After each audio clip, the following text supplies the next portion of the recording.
Caligé est un bureau d'études scientifiques et techniques dans le domaine du sol, de l'eau et de l'environnement. Et donc l'année dernière, suite au départ à la retraite de la dirigeante, la structure a été reprise par un collectif d'associés salariés. Et donc on a été accompagné pour cette transmission par l'Union régionale des SCOP.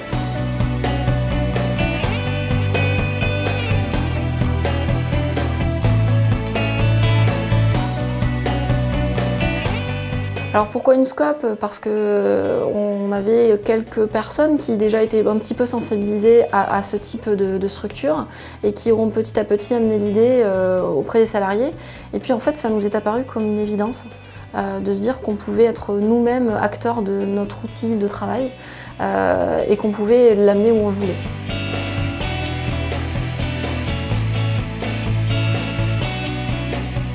Quand ils m'ont proposé de racheter en SCOP, moi j'étais un peu sceptique parce que pour moi les SCOP c'était un endroit où chacun donnait son avis sur tout sans qu'il y ait des décisions de prise. Mais au fur et à mesure des discussions qu'on a eues ensemble, j'ai pu me rendre compte que c'était bien cadré par l'URSCOP, que la SCOP c'était pas une SCOP où tout le monde parlait, c'était une SCOP structurée comme une SA, donc à partir de là, moi j'étais tranquille. On n'a pas changé le fonctionnement de l'entreprise. Le seul point qui a réellement changé, c'est la gouvernance, parce qu'il y a quand même des responsabilités. Donc c'est aussi pour ça qu'on est parti sur une cogérance, pour pouvoir un peu partager ces responsabilités-là. J'apprends petit à petit, je me forme, mais c'est effectivement un changement au quotidien qui est assez important. Et le fait d'être à deux à partager ce rôle-là est quand même sécurisant dans ces nouvelles tâches et ces nouvelles responsabilités.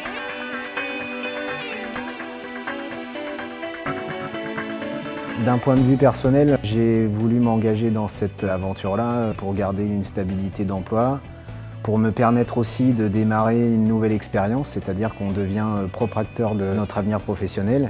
Je pense qu'on a fait le bon choix. En tout cas, nous, aujourd'hui, on a toujours notre boulot. On se sent plus investi. Il y a plus d'engagement.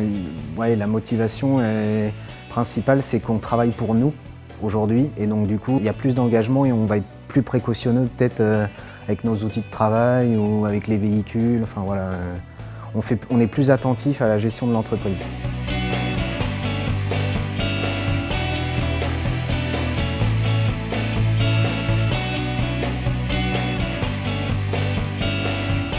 Aujourd'hui, les gens qui sont associés ont une part de leur argent, de leurs finances qui sont intégrées dans la société. Donc d'une certaine manière, c'est l'entreprise d'un peu tout le monde. Donc ce qui fait que chacun aussi peut avoir des difficultés à trouver sa place, à savoir il faut que je m'investisse, mais l'investissement ça ne veut pas dire non plus à 200%.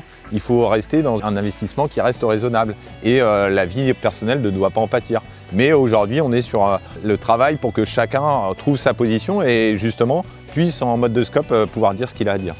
On a pris contact peut-être 5 ans avant le projet pour déjà nous donner quelques orientations. Et puis, on va dire 1 an et demi avant la transformation fatidique, on a eu un accompagnement par l'Union régionale des SCOP, mais vraiment un accompagnement technique, donc sur la faisabilité du projet, sur le volet coopératif aussi, comment amener le projet et le construire ensemble. Et donc sans cet accompagnement-là, ça aurait été très compliqué.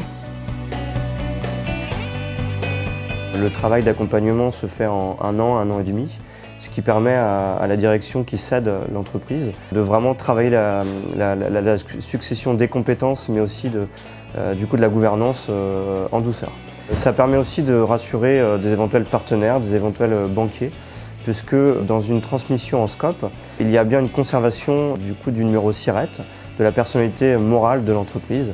C'est juste un changement de statut et un changement de gouvernance. J'ai été approché pour revendre l'entreprise telle que. C'était quelqu'un de l'Est de la France qui voulait s'installer dans l'Ouest.